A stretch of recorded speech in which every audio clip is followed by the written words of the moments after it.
So here we have the Ford Fiesta on a 17 plate. I'm going to start off by showing you around the outside of the car, and then we'll hop in and run through some controls on the inside of it. From the outside you can see it's a 3-door car with alloy wheels and tinted windows. Let's start off inside the boot area first of all.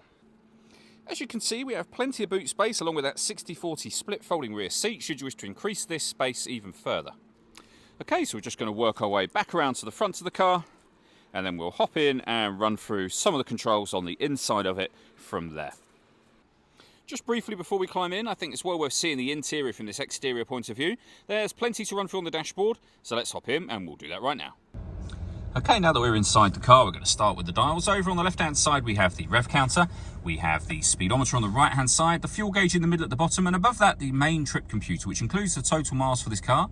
They are 43,879. You can change the information that's displayed there by pressing a button on the end of the indicator stalk for various bits of trip computer and fuel economy information. Back around to the beginning again, and if we back out to the steering wheel, we have our stereo and phone controls on here, including voice activation for the phone.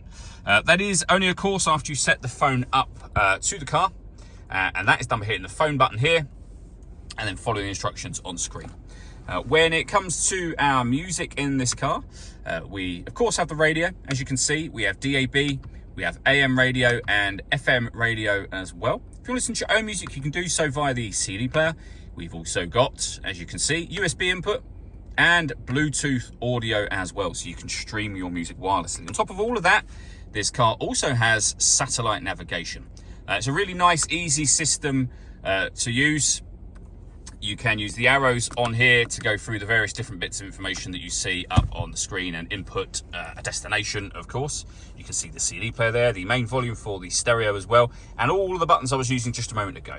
We also have deadlock, so you can lock and unlock the car doors from the outside. And then below that, we have the air conditioning.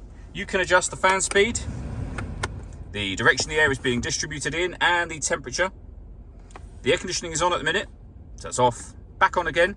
You can recirculate the air that's in the car. That's a great way of heating it up or cooling it down quickly depending on the temperature you've set over here. And of course you can turn any of these off just as easily as you turn them on. We've got a heated rear screen and a proper heated front screen as well. We can turn off the stop and start. This car is designed to cut out when it's stationary in traffic to save you fuel. The system is off when that light shows. We have a 5-speed manual gearbox, 12-volt charging socket, and our USB input as well. All that leaves me to say is thank you for taking the time to watch this video. If you'd like to come and see the car in person and have a test drive, please feel free to call us here at Surrey Specialist Cars. We'd love to hear from you soon.